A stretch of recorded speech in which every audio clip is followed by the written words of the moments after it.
Today I'm talking about 4 big mistakes that big brand pack makers continually make in their backpack designs that the cottage industry of pack makers have completely solved that make the experience with the pack way more enjoyable. Now keep in mind, I'm speaking in pretty general terms here. Not every single backpack on the market suffers from these design mistakes, but in general, big brand pack makers do fail to focus on some of these key functionality aspects that make your experience better on the trail. Mistake number 1 is not taking the less is more approach to the design of the backpack. And this is really simple in concept. Oftentimes what I see from big brand pack makers is an addition of a bunch of extra things that you're probably actually never going to use on the backpack.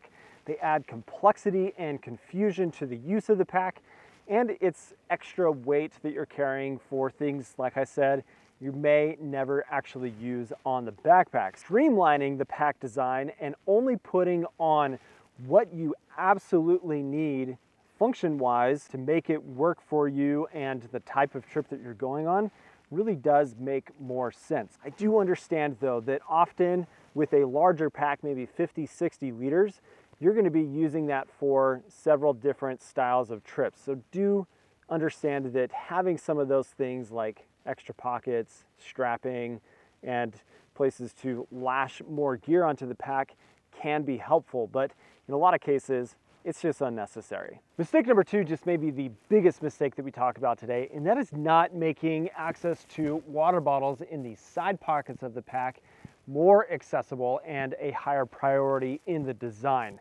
I think staying hydrated on a backpacking trip is one of the most important things that you focus on.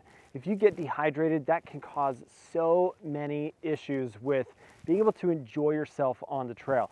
And if you don't have easy access to water bottles, then you are likely going to end up getting dehydrated to some capacity. I cannot access the water bottles easily at all on this backpack. I don't care how limber you are, this is not an easy design. But you might be saying to yourself, Devin, why not just use a water bladder and you can run the tube across the shoulder strap of the backpack? Well, I have issues with water bladders because they always leak and they're super cumbersome to get in and out of your backpack and they're hard to refill. There's just so many issues that I see with using water bladders. So this is something I will always appreciate from pretty much every cottage backpack maker out there, and it's just how easy it is to access water bottles with the backpack on.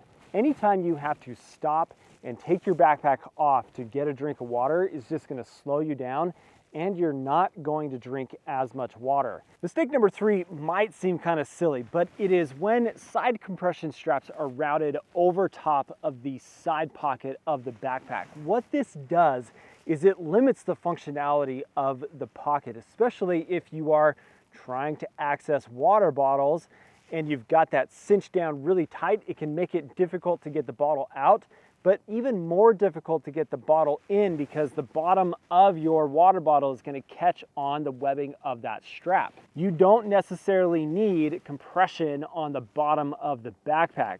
It makes more sense to have it up higher, and securing tall items are going to be more secure if you can strap them at the top as opposed to trying to secure them down at the bottom of the pack. But then some backpacks may give you the option of running your side compression strap behind the side pocket, which then gives you access to that stretch mesh, but it can still be an issue in the sense that you've got webbing and something for that gear to get caught on.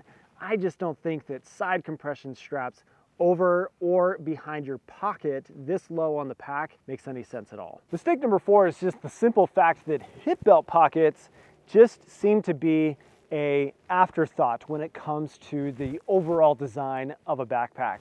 Hip belt pockets need to serve a lot of function in being able to easily access small gear items. These hip belt pockets, they're set really far back on the backpack, and if I'm trying to open it one-handed, sometimes that's not very easy to do. And with how far back these are set, it's hard for me to reach across my body, hold on to that, and be able to open it.